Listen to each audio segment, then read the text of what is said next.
I see it clearly in my daily departed. Sometimes I wish you could have seen me when I started. I know it took me a long time, a long grind going to it. A lot of long nights I put into it. So my original goal for this channel and many other individual people who I've spoken to is to generally get them investing in the stock market. Recently, this past summer, we had, I want to say, a really rare, but not for us, but rare nonetheless, global market recession. Now, a recession is kind of something that can really stop people from looking at the market and saying, yeah, I can make money off of that. But in all reality, a recession is kind of the perfect opportunity to start investing. I originally wanted to do investing first, but seeing as how we literally experienced a global recession this past summer, I feel like this is kind of like the preeminent topic that I should kind of get into now. So that's what we're going to discuss this week. Okay, in order to speak about a global recession, we first have to understand what one is. So the four main topics that we're going to discuss here is what is a recession, how to survive one, what does it mean for you, and what does it mean for the global economy. So a recession basically states that the gross domestic product of the entire world literally shrunk. Gross domestic product basically says that, hey, we see that you as the consumer are spending money and it's going back to be recycled over and over and over. So when they say it shrinks, that means that people stop spending money. So technically, we create the recession because of what happened. So this past summer, we had Corona. We haven't had a pandemic like that in probably 30 plus years. Well, AIDS and HIV was a pandemic, but it didn't drastically impact the market as this did. But in any event, COVID forced a lot of us to be in our homes. It basically told a lot of us we weren't going outside. A lot of shops and businesses closed. Pretty much everything shut down. Like, as we fundamentally understood society, everything pretty much shut down. So it stopped a lot of the free-flowing traffic of coming to spend money.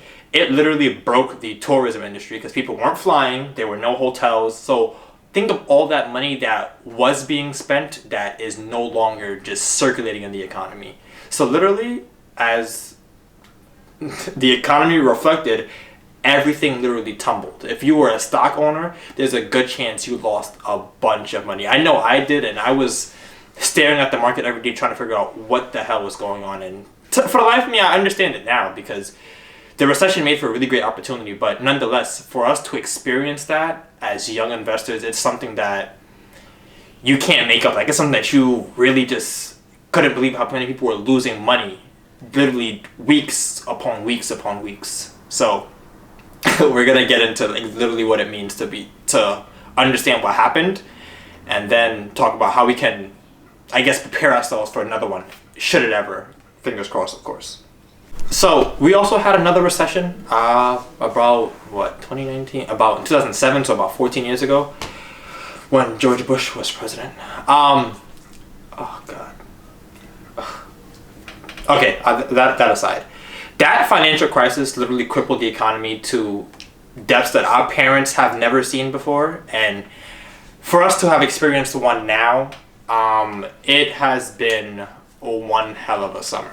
I remember opening a platform that I used to trade on and just seeing red every day, and there was no end. Sure, like we saw like rising and lowering profits, but for the most part, it was literally red every day. The S&P 500 looked like a meteor crashing to Earth. You literally saw it jump from its highest point ever to probably, I want to say, a little bit before Trump got in office, but the market literally crashed. And everybody who was investing in different sectors, no matter whether it was tourism, technology, literally things that had nothing to do with the economy itself, were literally crashing.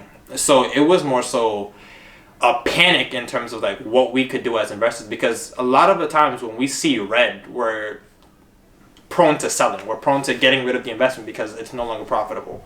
But what usually happens is when you see a large sell-off like that, it creates the perfect buying opportunity. I'm not saying that we can time the market and effectively know when to buy and when to sell, because ultimately none of us really know. But understanding that literally as some people are selling off a certain stock, when it hits its bottom, that's kind of like one of the best opportunities to get in, because from that point on, it can only go up. Like, eventually we all knew that we were going to recover from COVID. We did not think that COVID was going to break the world in half or the market as we know it. But ultimately, it did put a lot of panic in all of us, as we were of age to experience this firsthand. So in order for you to actually understand what's going on, you gotta not be prone to your natural instinct, which is when you see red to sell. So as investors, I want you guys to think of a time where, well, not even just a time, but that moment where you first saw your portfolio or whatever it was that was literally plummeting. Like, what'd you think of? You thought of selling? You thought of just saying, I'm done with investing, I'm gonna take all my profits and just go? A lot of people just didn't know how to navigate the market at that time. And while that may be something new and something that we experienced for the first time, it shouldn't have taken away that mindset of saying, hey, if I'm gonna invest, I'm gonna invest for the long haul. Recessions are only temporary. Like, there hasn't been a recession that has lasted longer than, I want to say, 5 years at max. But even then, so literally the government will not allow the country to fail. Sure, it's failing now with the people scaling the Capitol wall building, but in any event, they're going to take care of that eventually. And we'll be right back at our all-time high, which we are at now. Prior to this, the Dow was on a tremendous run and it was skyrocketing to its all-time high. And recession happened. We're right back there, literally all within the same year. So it's a roller coaster, and just like all things when it comes to investing in the stock market, there's a lot of uncertainty. But we have to understand that we shouldn't be prone to massive sell-offs and allow that to alter how we view our long-term investment plans. Recessions are only temporary, you know? During the recession, it was a pretty rough time for everybody. We were all literally watching our profits, investments, and things like that plummet. And it's something that we're not used to because there was no way to be prepared for that. It doesn't matter what you do. If you exchange some form of currency or you buy or sell stocks, doesn't matter. You were affected. Whether you... Yeah, literally, there was no aspect of the market that was not affected by that brief recession we had. And ultimately, the only way to survive one is to allow your investments to maintain stabilized. So a lot of what I did during the recession was I stuck to my guns. My main portfolio consists of big stocks like Apple, Microsoft, and Disney. While those three stocks were heavily impacted because they were the three biggest, not the three biggest, but the three of the five biggest stocks traded publicly, I knew that eventually all of those stocks were going to come back. So while I did sell off initially, I made sure that I maintained, I guess like you could say watching or following those three stocks, and I built my portfolio around them. So ideally, literally the moment that they rose back up, I was out of my deficit and I was back to making a profit. So literally, we gotta not let a recession spook us. I understand it's something that, like, again, we have never experienced before, and we probably may see it once or twice again in our lifetimes. I hope not, but in any event, we have to maintain a sense of our long-term plan. We're prone to seeing red and we're prone to selling, and that kind of sets off the recession. While we only may trade 15% of the global market, we do have an impact on it, because literally if everybody who's investing in the market decides to sell off, a stock is going to tank. So just think about that the next time that you see all that red and you're immediately prone to selling. Now, I'm not saying that you should have held everything you had, but you should have just maintained your core portfolio during that time. It's difficult to navigate again, but nonetheless, we have to get used to navigating things like these, because while they may be small and they happen few and far in between, when they happen, you ideally do want to be prepared. While a recession may seem like the worst thing ever, I want you guys to understand it's kind of one of the perfect buying opportunities in the market. We buy clothes on sale, we buy sneakers on sale, we pretty much anything that we ever bought, if there was a sale, we'd buy it again.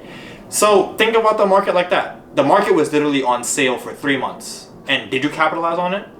I'm not saying you had to, but just think about it like that going forward.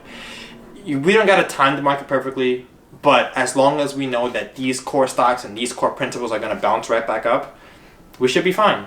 If you guys want to learn to invest or you want to learn to navigate the market properly, I can give you some tips and tricks, which I'll also post in the comments, and we can go from there. But literally, don't let what happened this summer affect you going forward, because if you wait to time the market during each and every recession, you're going to lose a lot more money than you have. And it's going to change your outlook on the market as a whole. When in reality, a recession again is the perfect time to buy. Literally, you could not have picked a better time to buy than when things were on their way down and right when I guess they started going back upwards. So going forward, don't be prone to selling. Stick to your core principles, know where you're putting your money, and think about longevity rather than short-term gains. A lot of us who are investing in the market now are pretty young. So you got to think you have time on your side.